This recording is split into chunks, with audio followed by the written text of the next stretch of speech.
Hello friends, welcome to study IQ. आज का video बल और उससे संबंधित जितने भी नियम है उसके बारे में। तो जो भी चैनल में नए हैं और चैनल को जिन्होंने अभी तक लाइक और सब्सक्राइब नहीं किए हैं तो जल्दी से चैनल को लाइक और सब्सक्राइब कर लीजिए। तो स्टार्ट करते हैं आज का वीडियो।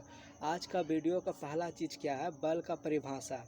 तो बल किसे कहते हैं? तो किसी वस्तु की अवस्था में परिवर्तन ला देता है या लाने का प्रयास करता है तो उसे क्या चीज़ कहते हैं? उसे हम लोग बल कहते हैं।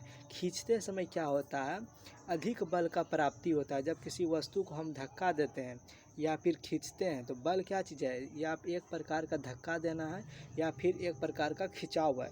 जब हम कोई चीज़ है, कोई वस्तु है, अगर उस पर हम धक्का देते हैं तो उसमें जितना बल प्राप्त होता है और किसी वही सेम वस्तु को अगर हम खींचते हैं तो धक्का देने से ज़्यादा बल किसमें प्राप्त होता है? खिंचाव में प्राप्त होता है। ठीक है, तो क्या है, किसी वस्तु को ढकेलने तुलना में खींचना क्या चीज़ होता है? आसान होता है। बल क्या चीज़ है? एक प्रकार का सदिश राशि है। सदिश राशि किसे कहते हैं? जिसको दर्शाने के लिए क्या चीज़ होता है? परिमाप और दिशा दोनों की ज़रूरत पड़ती है।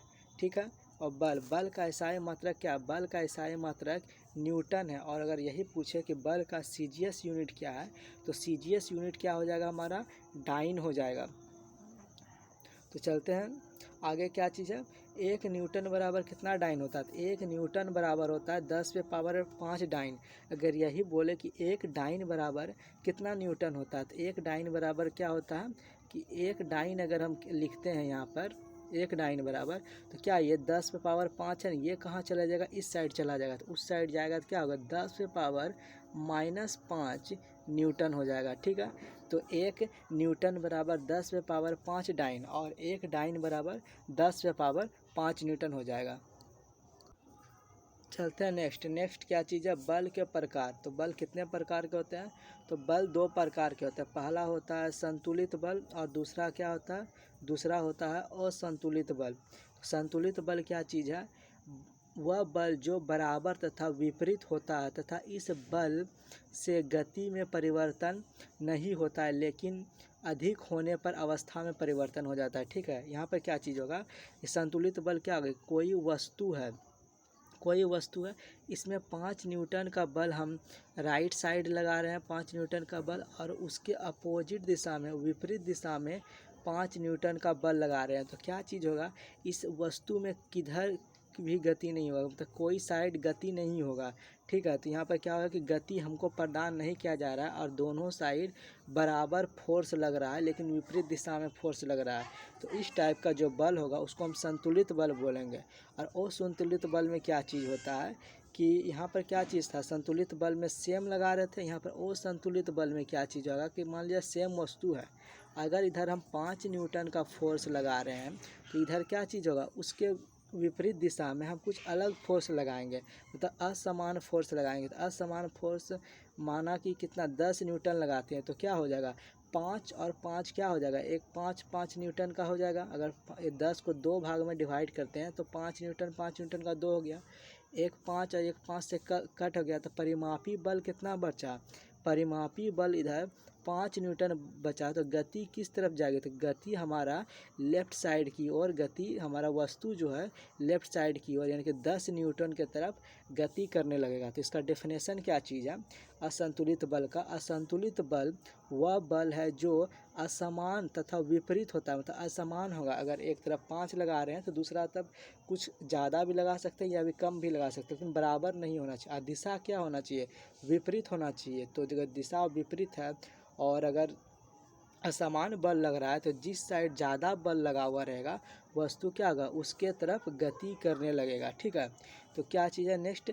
कोई पीठ सतत चाल से चलेगी। इसका अर्थ है कि कोई बल कार्य नहीं कर रहा। अगर कोई वस्तु है, अगर 5 मीटर पर सेकेंड के स्पीड से अगर शिप चलते जा रहा है, ठीक है, 5 मीटर पर सेकेंड से चल रहा है और ना उसका गति घट रहा है ना बढ़ रहा है, तो इसका मतलब क्या है? उस पर कोई भी बाहरी बल कार्य नहीं कर रहा है। तो चलते हैं नेक्स्ट क्वेश्चन है। यहाँ पर क्या है क्वेश्चन?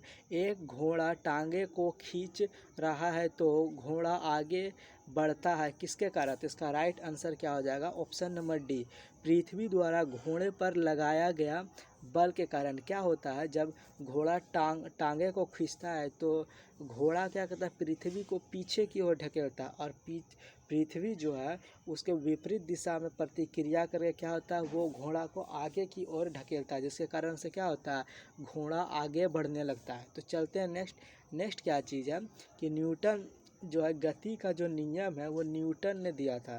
तो कब दिया था, इसका जो बुक है प्रिंसिपिया, इसमें गति का नियम का दिया था। उसका प्रकाशन कब हुआ, तो इसका प्रकाशन 1687 ईस्वी में हुआ। तो ये टोटल 3 नियम दिया था। तो कौन कौन नियम था, तो गति का प्रथम नियम था, गति का द्वितीय नियम था और गति का तृतीय नियम था। तो चलते हैं पहले नियम की तरफ। तो क्या चीज़ है, पहला नियम, गति का पहला नियम को गैलिलियो का नियम या फिर जड़त्व का नियम भी कहते हैं। ठीक है, तो इसे जड़त्व क्या चीज़ है, तो वस्तु का वह गुण जिसके कारण वस्तु अपनी अवस्था परिवर्तन का विरोध करे उसे क्या कहते हैं, जड़त्व कहते हैं। अगर कोई वस्तु है, अगर यह रुका है मतलब रेस्ट में है, तो वह रेस्ट में ही रहना चाहेगा। अगर यह गतिशील है, अगर ये मोशन में है तो मोशन में ही रहना चाहेगा। ये जो गुण है, इसी गुण को क्या बोलते हैं, जड़त्व बोलते हैं। किसी वस्तु का जड़त्व जो है उसका द्रव्यमान का क्या होता है, समानुपाती होता है। तो जड़त्व का यूनिट क्या हो जाएगा, जैसे द्रव्यमान का यूनिट क्या चीज़ है, केजी है, तो सेम उसी तरह से हमारा जड़त्व का भी यूनिट क्या हो जाएगा, केजी में हो जाएगा।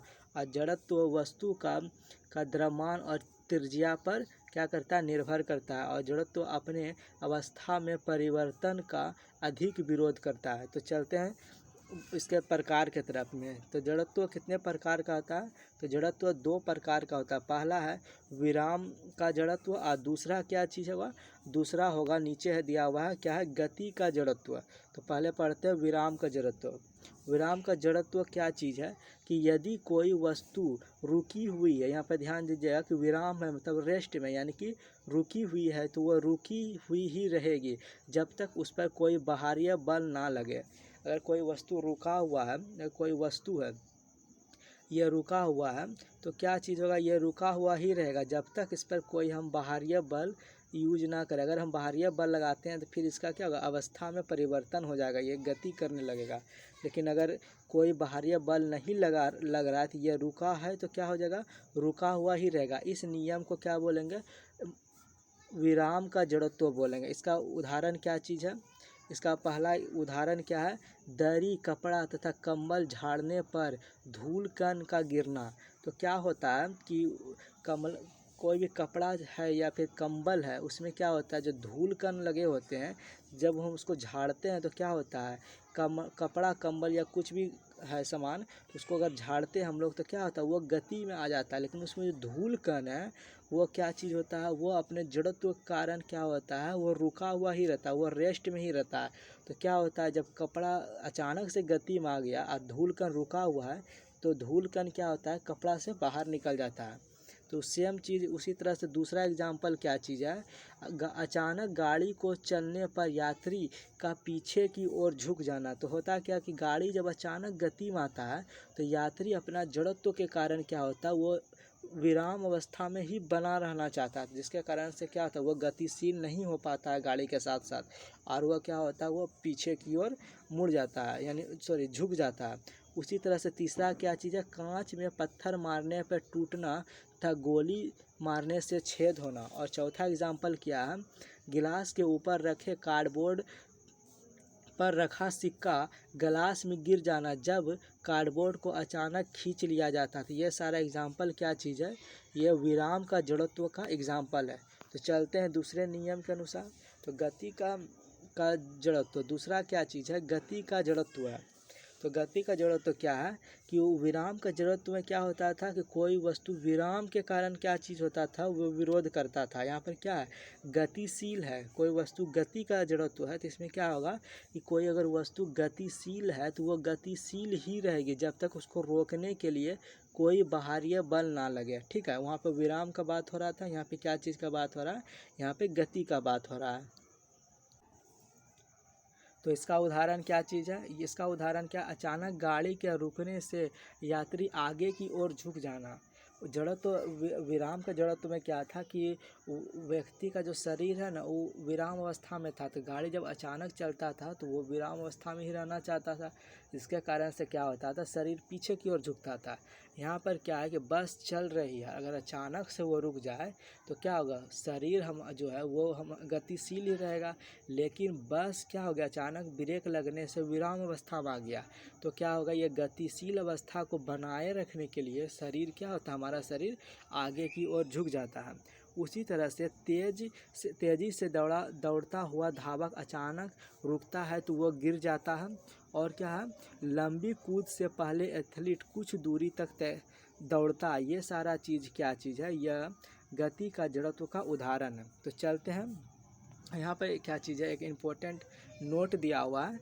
क्या चीज़ है कि बल का परिभाषा, अगर क्वेश्चन दिया हुआ रहेगा कि बल का परिभाषा गति के किस नियम से मिलता है, तो बल का जो परिभाषा है ना, गति का प्रथम नियम से मिलता है। इस चीज़ को आप याद कर लीजिए।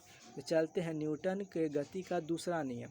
तो दूसरा नियम हमको क्या बताता है कि इस नियम द्वारा बल का समीकरण प्राप्त होता है। बल का समीकरण क्या है, बल का समीकरण है F बराबर ma, यहाँ जहाँ पर m क्या है, वस्तु का द्रव्यमान यानी कि मास है, और a क्या है, a है त्वरण है, और F क्या चीज़ है, F यहाँ पर वो बल है, जो भी बल लगाया जा रहा है वो बल है। तो चलिए इसको देखते हैं क्या चीज़ है यहाँ पर। इसके अनुसार संवेग में परिवर्तन की दर बल के समानुपाती होता है। न्यूटन के गति का दूसरा नियम यह बताता है कि संवेग में परिवर्तन की दर किसके बराबर होता है, यानी किसके समानुपाती होता है। तो ये क्या चीज़ हो जाएगा, हमारा बल के समानुपाती होगा। तो इसका फॉर्मूला क्या हो जाएगा, बल होगा समानुपाती होगा किसके बराबर, संवेग में परिवर्तन की दर, दर मतलब समय, तो समय क्या हो जाएगा, हमारा जो टाइम है वो क्या हो जाएगा, नीचे हो जाएगा। तो चलते हैं नेक्स्ट। तो क्या चीज़ होगा, यह बल समानुपाती क्या हो गया, P2 माइनस P1। ये P2 माइनस P1 क्या हुआ, संवेग में परिवर्तन है। संवेग में परिवर्तन क्या कैसे निकालते हैं, अंतिम संवेग माइनस प्रारंभिक संवेग। तो संवेग को किससे सूचित करते हैं, P से सूचित करते हैं। तो क्या हो जाएगा, P2 माइनस P1 हो जाएगा, और बटे कितना हो जाएगा, T हो जाएगा। ये किसके बराबर है, तो ये बल के समानुपाती है। तो यहाँ पर क्या होगा, हम सब लोग जानते हैं संवेग बराबर क्या होता है, संवेग बराबर होता है mv, यानी कि ये द्रव्यमान गुना वेग।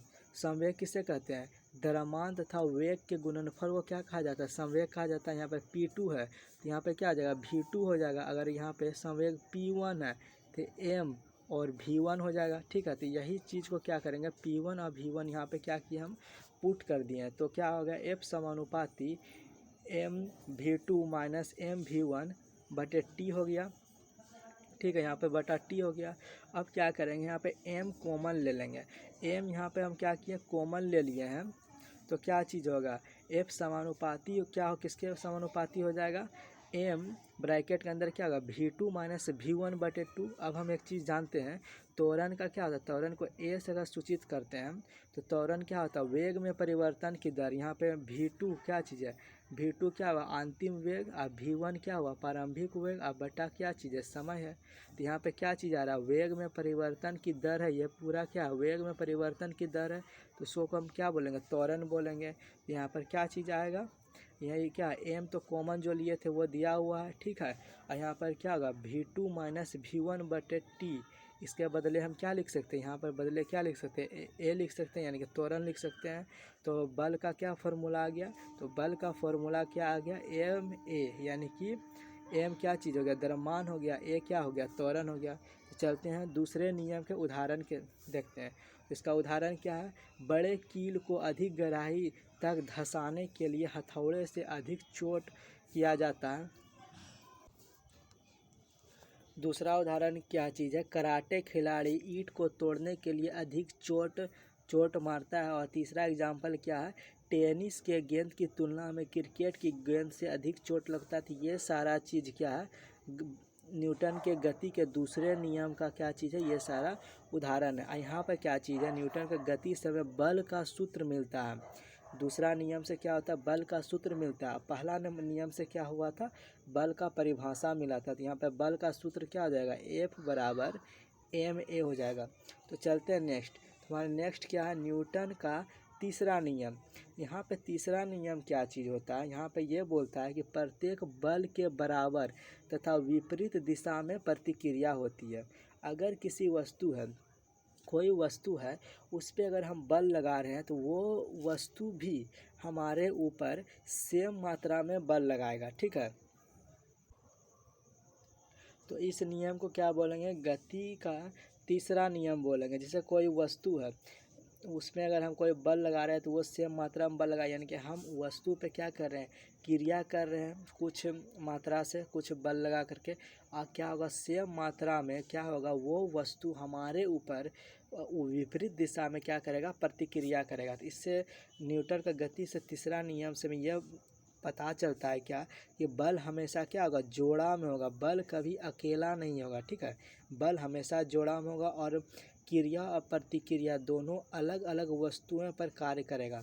जैसे हम वस्तु पर लगा रहे हैं कोई बल, तो हम किस पे कार्य किए, वस्तु पे किए, और वस्तु किसके ऊपर कार्य किया, मेरे ऊपर कार्य किया। तो यहाँ पर क्या चीज़ हो रहा है, अलग अलग वस्तु पर क्या चीज़ हो रहा है, बल लग रहा है। तो इसका क्या है एग्जाम्पल, इसका एग्जाम्पल क्या चीज़ है कि जब नाव से उतरने पर नाव का पीछे की ओर जाना, क्या हुआ, नाव क्या हुआ, पीछे की ओर जाता है, ठीक है। और क्या हुआ, हम नाव से उछलते हैं या फिर नाव आगे आते हैं हम लोग, तो हम लोग किसके तरफ चल जाते हैं, आगे की ओर चल जाते हैं। उसी तरह से बंदूक में क्या होता है, जब गोली चलाते हैं तो गोली आगे की ओर जाता है और वो विपरीत दिशा में प्रतिक्रिया करता है, जिसके कारण से क्या होता है, बंदूक जो है वो पीछे की ओर झटका मारता है। उसी तरह से और इसका एग्जाम्पल क्या चीज़ है, इसका एग्जाम्पल और है कि रॉकेट नीचे की ओर बल लगाता है, जिसके कारण वह क्या होता है, वो ऊपर की ओर मतलब प्रतिक्रिया करता है, ऊपर की ओर चला जाता है। उसी तरह से एक महिला कुएं से पानी खींच रही है और रस्सी के टूट जाने के कारण महिला को क्या लग जाता है, चोट लग जाती है। ये सारा एग्जाम्पल क्या है, ये तीसरे नियम का एग्जाम्पल है। ज़मीन पर चलते समय ज़मीन पर चोट करना, क्या होता है, ज़मीन पर चलते हैं तो क्या होता है, ज़मीन पर क्या करते हैं हम लोग, चोट करते हैं, ठीक है। ये सारा नियम क्या हो, तीसरे नियम का एग्जाम्पल है। चलते हैं नेक्स्ट क्या चीज़ है, यहाँ पे ट्रिक दिया हुआ है, बल गति या फिर विराम, अगर गति या विराम का विरोध कर रहे हैं, कोई वस्तु गतिशील है तो गतिशील में ही रहेगा, विरामावस्था में तो विरामावस्था में ही रहेगा। अगर उसका विरोध हो रहा है तो इस टाइप का अगर कुछ आ रहा है तो हम लोग क्या समझ जाएंगे कि प्रथम नियम है। उसी तरह से अधिक चोट लगना या फिर कम चोट लगना, अगर इस टाइप का कुछ क्वेश्चन बन रहा है तो हम लोग उसको क्या करेंगे, द्वितीय नियम में करेंगे। और अगर चोट लगना है, यानी कि हम किसी चीज़ पे चोट किए, मारे, उसी पे बल लगाएं, उसको विपरीत दिशा में वो प्रतिक्रिया किया तो क्या हो, हमको चोट लगा। तो इस टाइप का जो चीज़ होगा, क्रिया या प्रतिक्रिया टाइप का, वो किस में चला जाएगा, वो सारा चल जाएगा न्यूटन के गति के तीसरे नियम के में चला जाएगा। तो चलते हैं नेक्स्ट। तो हमारा नेक्स्ट क्या चीज़ है, अभिकेंद्र बल। अभिकेंद्र बल क्या चीज़ होता है, क्या होता है, वृत्तीय गति कराने के लिए अभिकेंद्रीय बल की आवश्यकता होती है।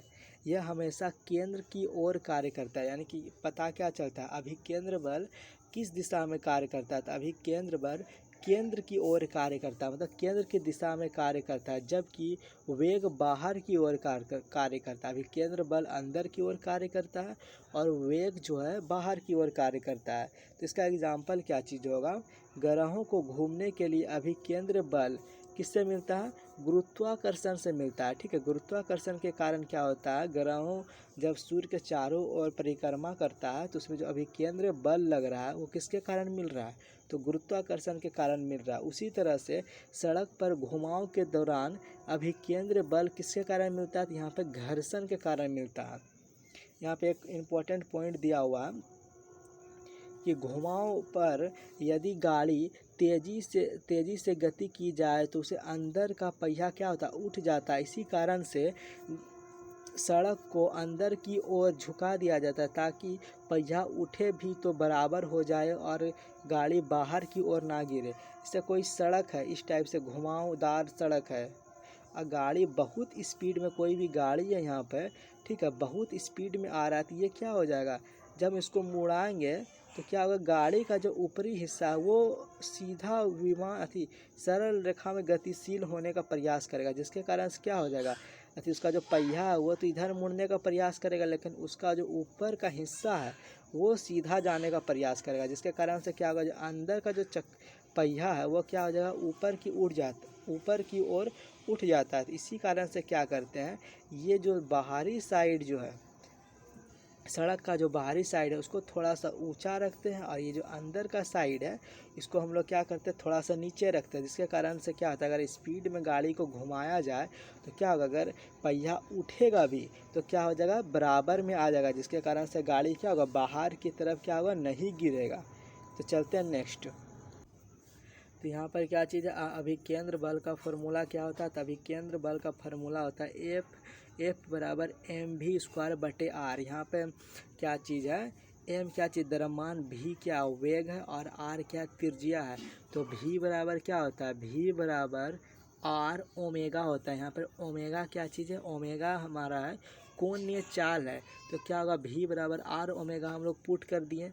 अब पुट करने के बाद क्या आ जाएगा, एफ बराबर एम आर ओमेगा का स्क्वायर बटे क्या हो जाएगा, आर हो जाएगा। यहाँ पे जब आर हो गया तो ये जो ब्रैकेट इसको सॉल्व करेंगे तो क्या आ जाएगा, एफ बराबर M R square omega square बटे आर हो गया। नीचे का आर और ऊपर का एक आर कैंसिल हो जाएगा। तो हमारे पास क्या बचेगा, हमारे पास बचेगा एफ बराबर एम आर ओमेगा स्क्वायर। ठीक है, तो इसको याद कर लेंगे, क्या हो जाएगा, एफ बराबर एम आर ओमेगा स्क्वायर। इसी से रिलेटेड एक क्वेश्चन है यहाँ पे दिया हुआ। क्वेश्चन क्या चीज़ है कि 8 मीटर लंबे एक रस्सी में 400 केजी का भैंस 1/2 कोणीय चाल से घूम रहा है, तो खूंटा उस पर कितना अभिकेंद्र बल लगा रहा है। तो यहाँ पर क्या चीज़ होगा कि एक कोई खूंटा यहाँ पर, ठीक है, ये हो गया हमारा खूंटा, ये हमारा क्या हो गया 8 मीटर का, 8 मीटर का रस्सी हो गया। यहाँ पे एक भैंस है, कितना केजी का है, तो ये है 400 केजी का। तो ये क्या हो रहा है कि घूम रहा है कितना, हाफ ओमेगा से घूम रहा है, ये घूम रहा है हाफ ओमेगा से। तो हम लोग बोल रहा है कि अभिकेंद्र बल मतलब अंदर की ओर लगने वाला बल का मात्रा कितना होगा। तो कितना हम लोग जानते हैं, एफ बराबर क्या होता है, एम आर ओमेगा स्क्वायर होता है। एम देखो यहाँ पर कितना दिया हुआ है, एम यहाँ पर दिया हुआ है 400 केजी दिया हुआ है। आर कितना हुआ, आर ये जो है रेडियस है, ये जब घूमेगा तो एक वृत्त बनेगा। तो ये 8 मीटर जो है, 8 मीटर क्या कर रहा है, रेडियस की तरह काम कर रहा है। तो आर बराबर कितना ले लेंगे, 8 ले लेंगे। ओमेगा कितना दिया हुआ, 1/2 दिया हुआ। तो इसको क्या करेंगे हम लोग, फार्मूला में पुट करेंगे। जब हम फार्मूला में पुट करते हैं तो क्या आता है, एफ बराबर कितना आएगा, एफ बराबर एम बराबर कितना हो जाएगा, 400 गुना 8 गुना क्या हो जाएगा, 1/2 का स्क्वायर हो जाएगा। ठीक है, जब ब्रैकेट के ऊपर जो स्क्वायर उसको सॉल्व करें तो क्या होगा, 400 गुना 8 गुना क्या हो जाएगा, 1/4 हो जाएगा। 1/4 हो जाएगा तो यह क्या होगा, 4 दूना 8, 2 से कट गया। ठीक है, तो यहाँ पे क्या हो जाएगा, 400 गुना 8 करेंगे तो कितना आ जाएगा, 800 हो जाएगा। यानी कि एफ बराबर कितना आ गया, 800 न्यूटन। यानी कि खूंटा जो है कितना बल लगा रहा है, खूंटा कितना अभिकेंद्र बल लगा रहा है, तो 800 न्यूटन का अभिकेंद्र बल लगा रहा है। यानी कि अंदर की ओर जो है 800 न्यूटन का बल लग रहा है। तो चलते हैं नेक्स्ट। तो हमारा नेक्स्ट क्या है, अपकेंद्र बल, यानी कि इंग्लिश में क्या बोलेंगे, सेंट्रीफ्यूगल बल। जैसे क्या क्या होता था, अभिकेंद्र बल वृत्त के केंद्र की ओर, वृत्त है, ठीक है, इसका जो केंद्र की ओर बल लग रहा था तो उसको क्या बोलते हैं, अभिकेंद्र बल बोलते थे। तो इसमें क्या चीज़ होगा, बाहर की ओर अगर कार्य कर रहा है कोई बल तो उसको क्या बोलेंगे, अपकेंद्र बल बोलेंगे। इसका एग्जांपल क्या चीज़ है, वॉशिंग मशीन हो गया, दूध से क्रीम तथा मक्खन निकालने का मशीन, ये सब पूछेगा इस पर कौन सा बल कार्य करता है। इसका क्वेश्चन अगर इस टाइप का आएगा तो उसका राइट आंसर क्या हो जाएगा, अभिकेंद्र बल। सॉरी, इसका राइट आंसर क्या हो जाएगा, अपकेंद्र बल। अभिकेंद्र नहीं होगा, क्या होगा, अपकेंद्र बल हो जाएगा। तो आज का वीडियो में यहीं तक रखते हैं, मिलते हैं नेक्स्ट वीडियो में नेक्स्ट कॉन्सेप्ट के साथ।